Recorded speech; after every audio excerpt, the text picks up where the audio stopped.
Welcome to the talent pool. Chris isn't here, so obviously I forgot to put my little intro in, so here we go.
Hello, everybody. Welcome to the talent pool. I am so excited to be back. If you've been wondering where we were, we had a whole slew of guests sign up and take calendar spots and then either not do the prep work or cancel last minute. So I think it's been 3 weeks since we've had a talent pool show. So that sucks, but we are back, and we are back with one of my very favorite guests that I have ever and maybe ever will have on any of my live streams.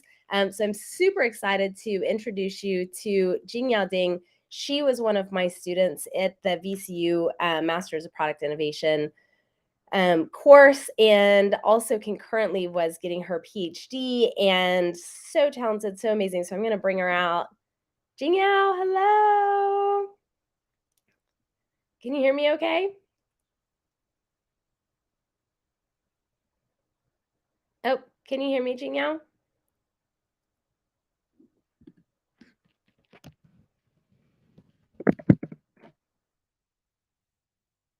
Hi, can you hear me?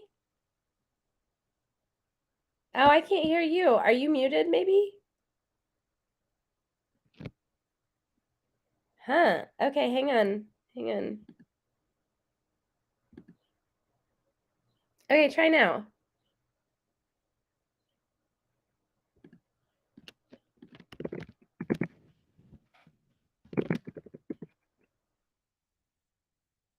Okay, hang on. Hang on. Hi. Okay, there we are. Oh, there we are. Yeah. Yay! On my end, it froze. Hi. Haha! It's so good to have you on here. So, everyone, for those of you who don't know, I teach at VCU Da Vinci Center here in Richmond, Virginia. I teach a Master's of Product Innovation course, and I was so lucky to have Jingyao in one of my classes and to mentor her for a few semesters. And while she was in my class, though, she was doing the most amazing thing. I've never had any other students do this. She was also concurrently getting her PhD.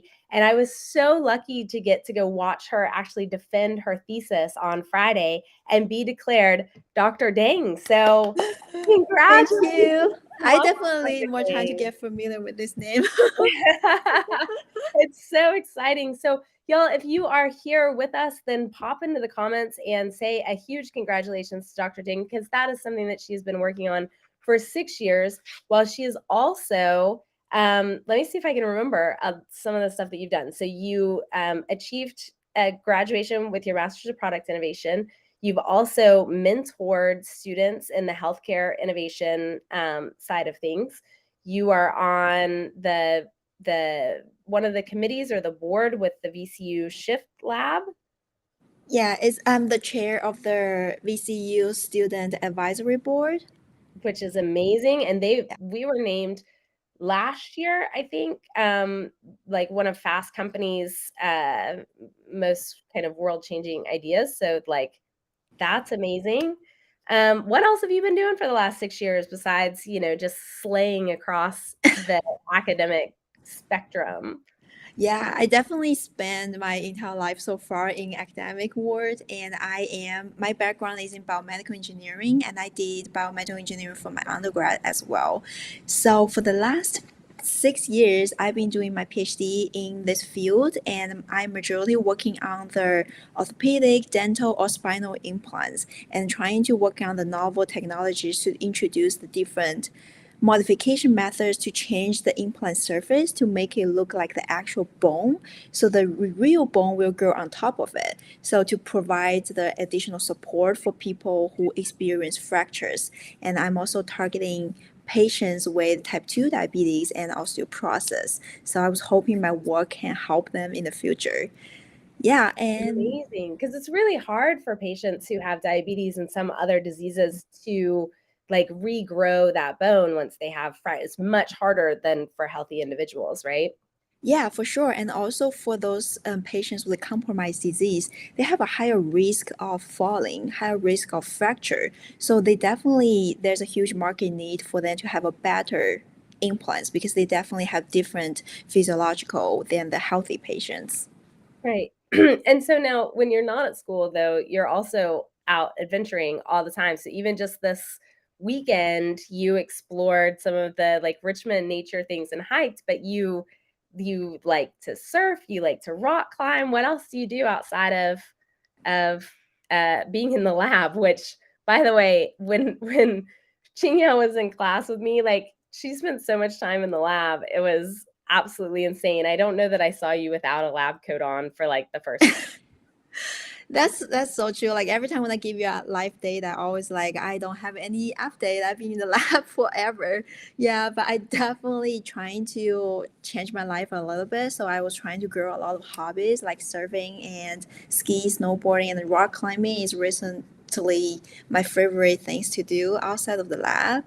And also, it's really exciting. I'm gonna try skydiving next weekend. What? I'm so Yeah. envious. I am Oh a my gosh. huge fan of those free falling from the height, and I like skydiving. I've been thinking about it for a long time. Oh, I'm so Yeah, envious. I feel like I have to wait until my kids will be like completely okay without me. It just in case that's so something happy. happens. Exactly. Like when when I registered, my parents definitely not gonna approve this, but so Oh, when I registered for the skydiving, the company sent us a video to show us all the risk. So you have to sign a waiver. I skip it.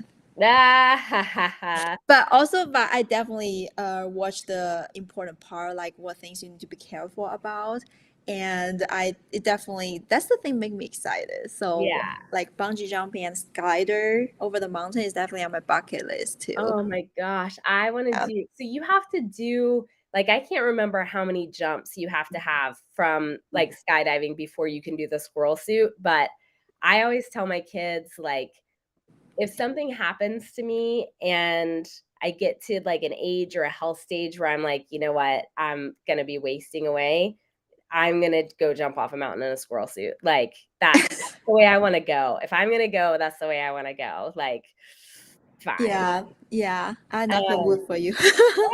I love it. I'm so excited. Yeah. I can't wait to see. So will they like take video of you or anything while you're doing the skydive? I'm so jealous. Yeah, I think so. For the first jump, definitely you're gonna dive with instructor, Mhm. and then I think they have service like they can have a GoPro on their hand to take a picture of you, or you can hire a third person jump with you to take the Okay. video of you and your instructor. And that one definitely very expensive. I'll Yeah. need to think about it, but definitely I will have videos and photos to record that moment. I watched so many TikTok videos on people do skydiving, and you literally would dive above the clouds and dive Mhm. through the clouds and to the view. Oh, I am so excited. I'm so excited for you. Have you always been a daredevil, like ever since you were a little kid? Yes. When I was a little kid, there's a funny story. My dad, like I think I was in elementary school, so I was underage. So your parents have to bring you to the roller coaster. So at that time, me and my dad, we literally go through the roller coaster like 10 times because I am so excited about it. And my dad's phone break because of the like the pressure over the Right. roller coaster for so Oh my many. Yeah. times, or I don't know what happened. His phone literally the screen crack. Right. So yeah, so when I was little, I always dare to do those type of things. Like That's my mom always like joking about me, like I don't know who you inherit from because me and your dad, we are scared. oh my gosh, that's funny. Yeah. Oh, that's hilarious. And they got to watch you defend your PhD thesis the other day, and it must have been like 4 o'clock in the morning for them, right? Yeah, yeah, they zoom in and it's 4 a.m. for them and they stay awake the entire time. Oh my gosh. Were they able to like understand any of kind of what you were saying, or was it just for them like they just got to watch you kind of be up there and like slay? Yeah, Because you were amazing. Like you just got up there you. and had so much confidence and you knew everything. And then like your presentation, the graphics that you used and everything was just amazing. But how was it for them? So for them, they definitely don't understand majority of them, and I set up a separate computer next to me, so the entire time they were watching me presenting. Yeah. So they definitely don't know what I'm doing. Like actually, like since I entered the college, my undergrads, they stop understanding what I've been doing. Yeah. But they know, and it's really funny though. Both of them are from electrical engineering. Like my mom is an accounting major. I go all the way to bio, and they don't understand why. But they're really really supportive. So they've been enjoying, even though they don't understand it. But they know I sounds like I know what I talking about, and Yeah. they like the confidence from me. I love it. I love it. Yeah, I mean, like it's funny. I followed for about half of it, and then you switch gears, and it's like, ooh, I'm a little bit lost. And then Julian, who also came, who's in the master's program, was like, I was so lost until the middle of it, and then I understood the rest of it, and I was like, oh, we have one brain together, like, and it's still not as big as Jingyao. So, Thank you. That really makes me happy because I always want to make people from different backgrounds understand science. Like they deserve to know what a medical device they are receiving. They deserve to know how it actually works, how they're gonna help it. So I've yeah. been working on that, trying to advocate for science, hopefully, to make more people understand and think it's fun. So you grew up with parents who weren't kind of in the biotech side of things Mhm. and this daredevil child. And then when did you decide that you wanted to go into the biomedical tech field and start kind of changing lives like that? Yeah, so I have this dream when I was in, I think it's in high school. So before high school, I always want to go to like financial, international finance type of thing. But in my high school, my mom started to diagnosed with diabetes. So her type is type 1 diabetes, and she's experienced hearing loss really rapidly. And because she experienced hearing loss, so she have hard time of hearing people, so Mhm. we have to always yell at her to be able to like for her to hear it. And because we are rising up our like increase the volume of talking, for her feel like, oh, you are yelling at me. But we have to do it that way so she can hear it. At the same time, she also yell at us because she cannot hear herself really well. Mhm. So just the life qualities is really affected. Like it's always intense. But our family are like really friendly. So, but there's one time my mom got a customized, like a personalized hearing aid. That device is this tiny. It's this small. So small. Yeah, and it dramatically changed the life quality. It did not heal the disease, did not improve the disease, but it increased the life qualities of my mom, and not just my mom, also people around her. Mhm. So we are not yelling anymore. We can talk normally, and she can feel the love we have for her. That's amazing. And since that, I really want to work on those like medical devices to help people like regain the abilities of normal life. They deserve it. They really suffer from their own Ew. systematic disease. So I was thinking, what can I do to help increase the quality of their life? That's why I get into like bioengineering. Right.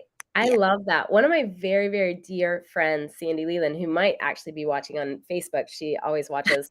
Um, she has also had similar problems and went through a number of different hearing devices to help, and they were too loud, or like they couldn't filter out the ambient noise, and we finally found her one that works. It's amazing. It hooks to her cell phone, so she can literally take calls on her cell phone, right? Like, it's Yeah. amazing.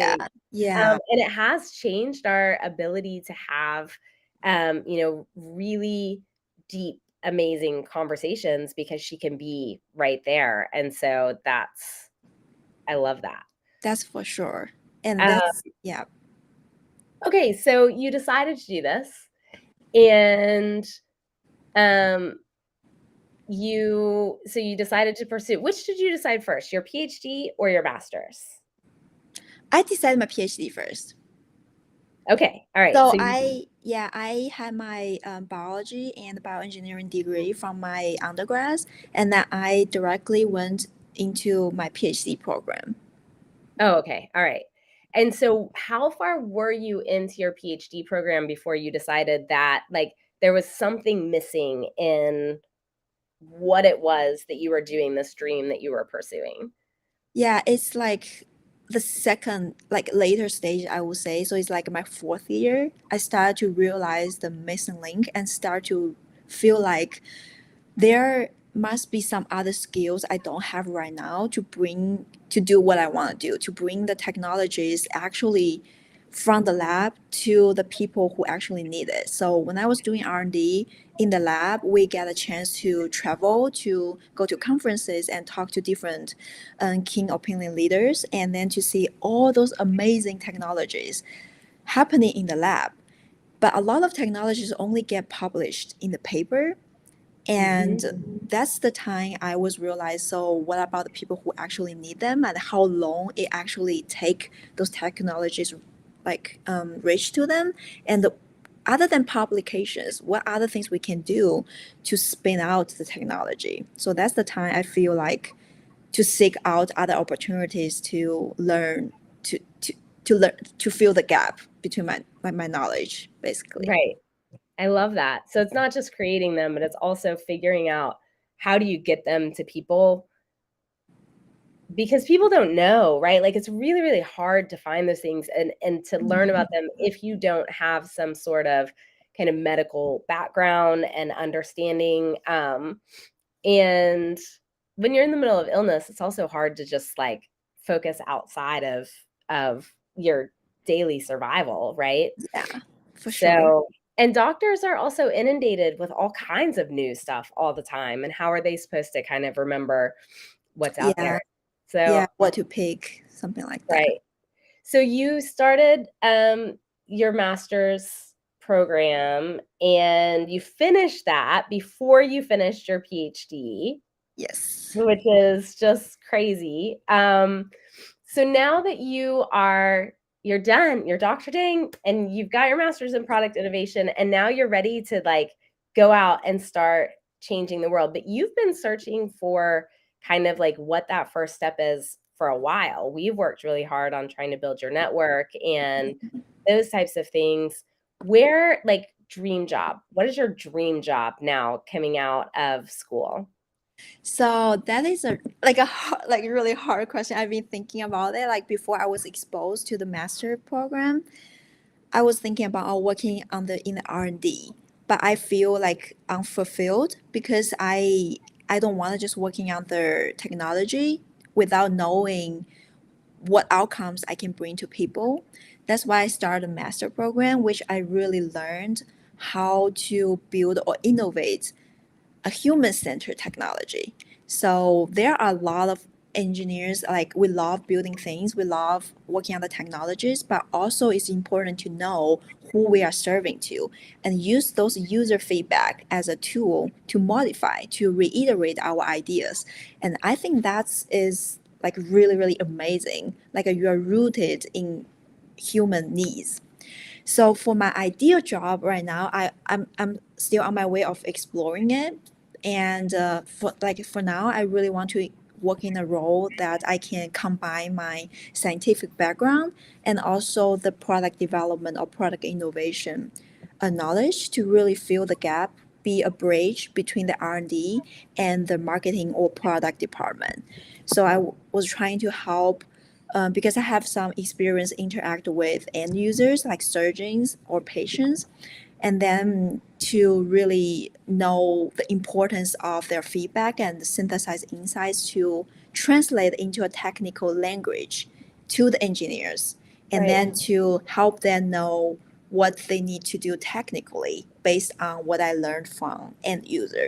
So I was hoping to seek a role to for me to able to do that, to really understand what the drivers behind those needs and what are unmet needs from the end users and how can we fulfill it and how can we modify our technologies to help them to do that.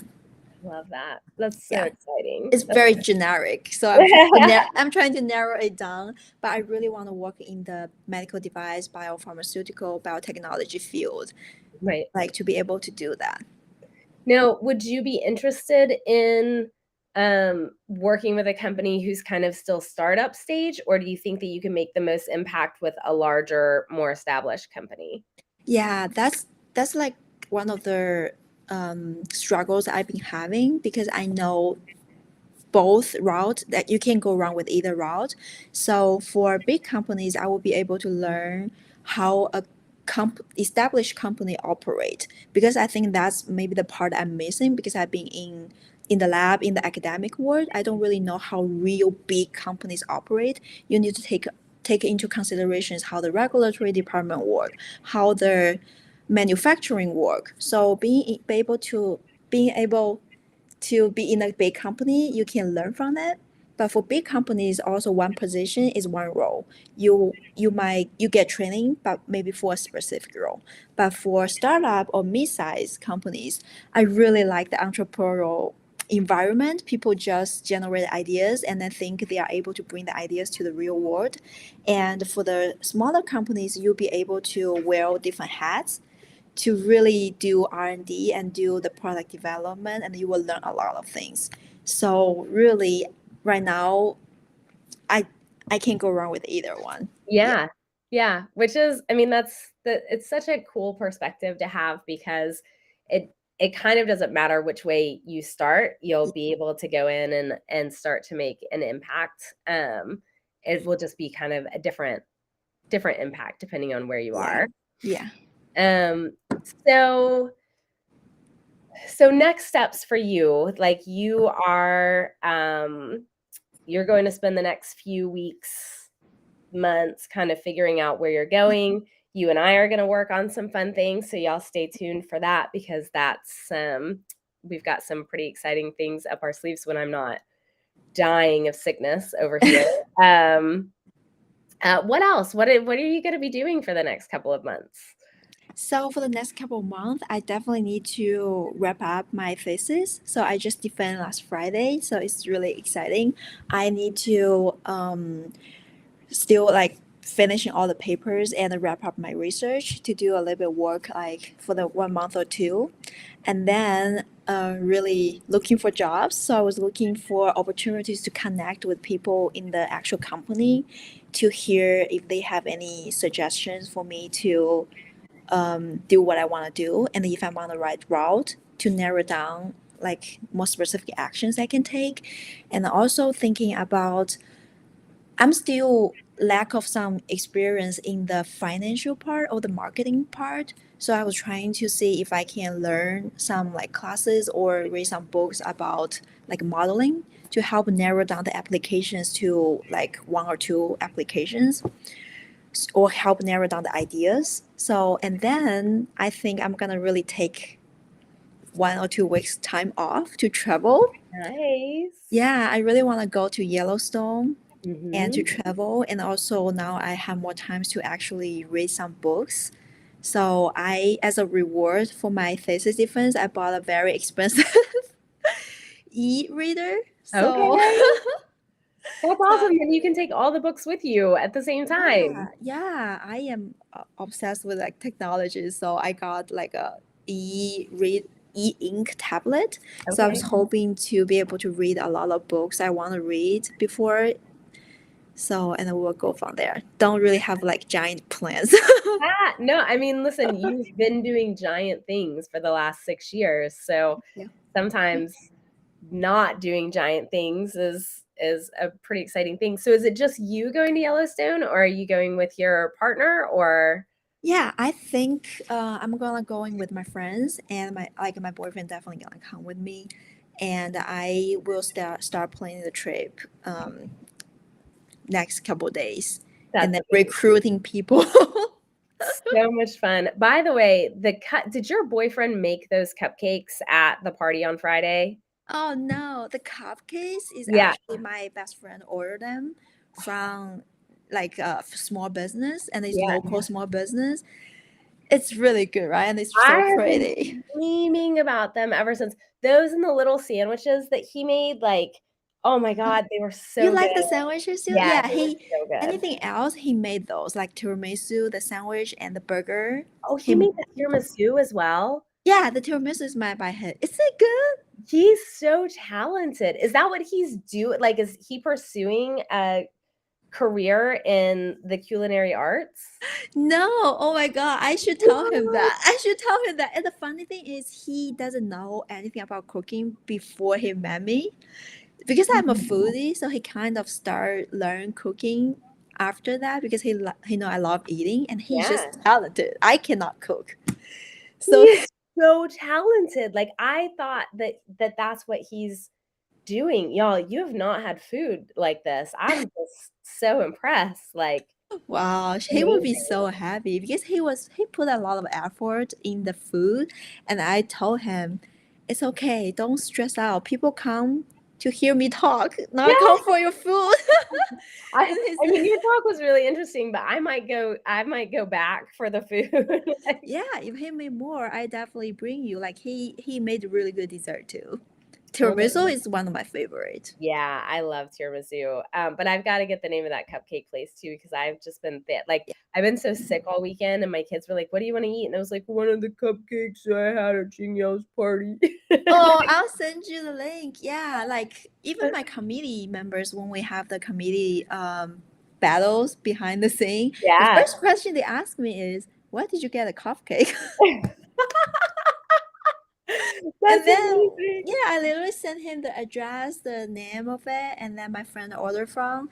And then he took pictures of it too because I have a really cool VCU on it.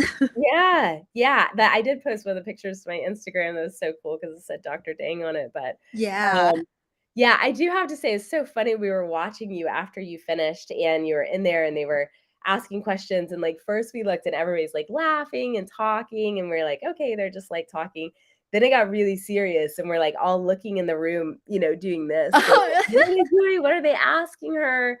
And, and then it went on a while and we're like, "Wait, like, we kind of figured that they would have had any of their major questions asked by because for like Mary Chris and I, at least, this was our first time ever sitting through one of these. And so we were like, what do they do? We thought it was like a kind of a done deal, right? Unless you got up there and like completely went off script or something. And then you came out and everybody was like, "Yay, you did it." And you're like, yeah. "I don't know yet." Yeah, I don't know yet. They need to discuss it privately. Oh, Yeah. it was like watching a full season of, like, some sort of drama TV or something in one day. It was Yeah. amazing. Yeah, that's like I've been in some like PhD defense before, like but when I'm actually in it, it feels so unreal.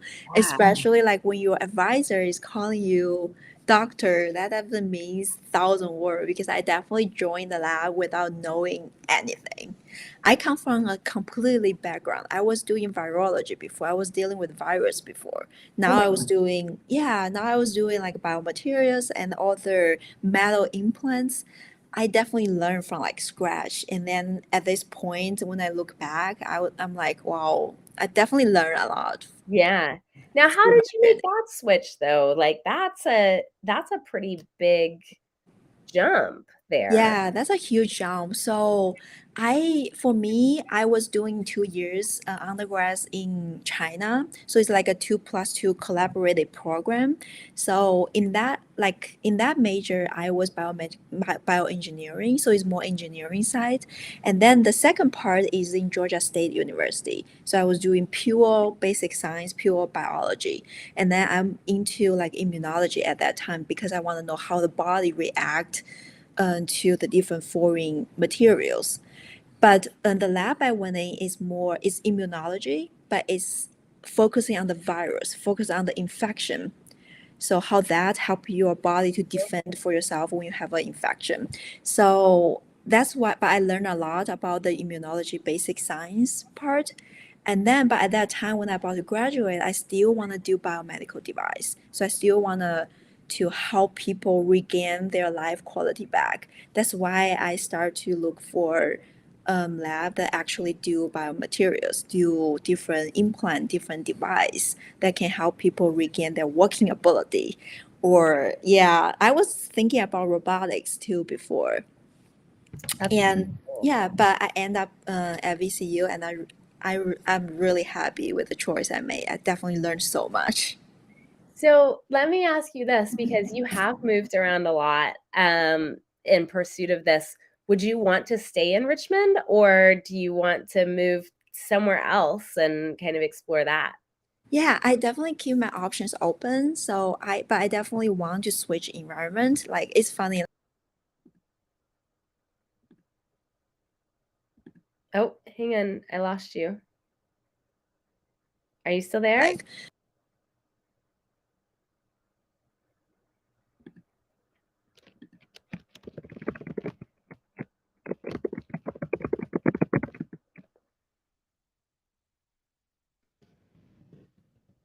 Hang on, y'all. I think she might have lost her sound.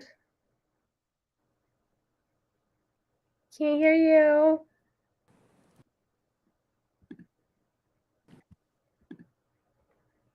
What did you do before, I wonder? Can you hear me? Oh, I think you're back. There, are you back now? No. What happened?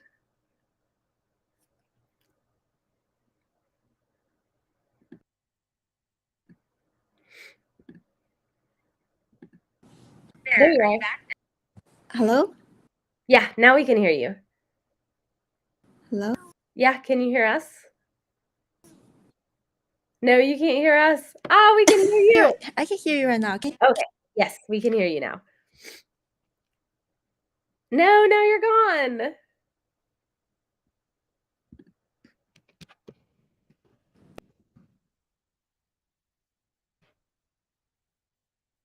Uh-uh. So weird.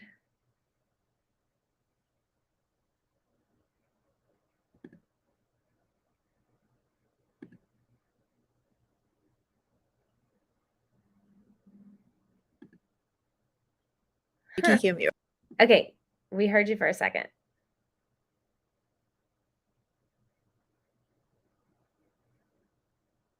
Try it again.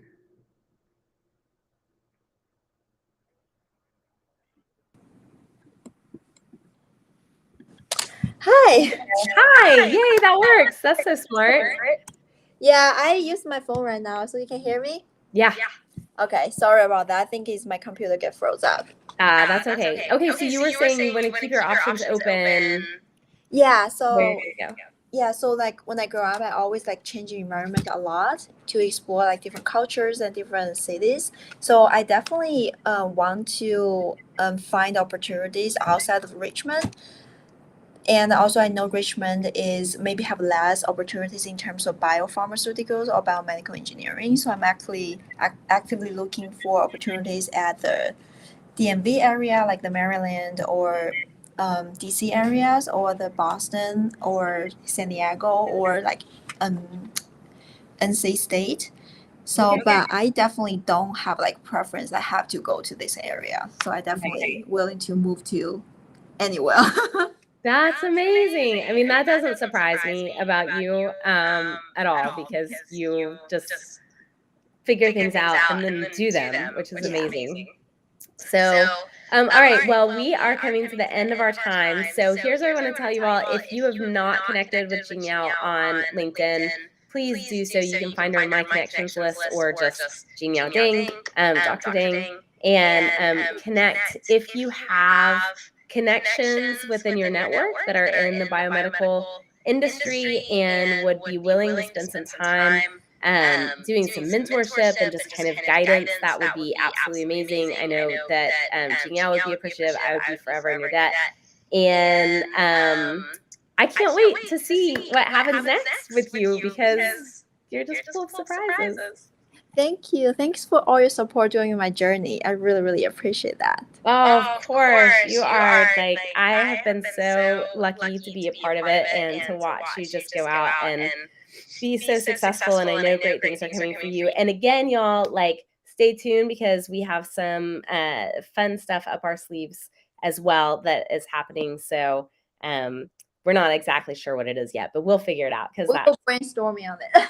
yeah, this is a fuck it bucket moment we had just a couple of weeks ago. We were like, hey, you know what? We should do something. So we're going to. So y'all, thank you so much for joining. If you know someone who is on the job hunt and would like to come on to the talent pool and share themselves with our networks, please send them our way. We want to be able to help as many people as we possibly can.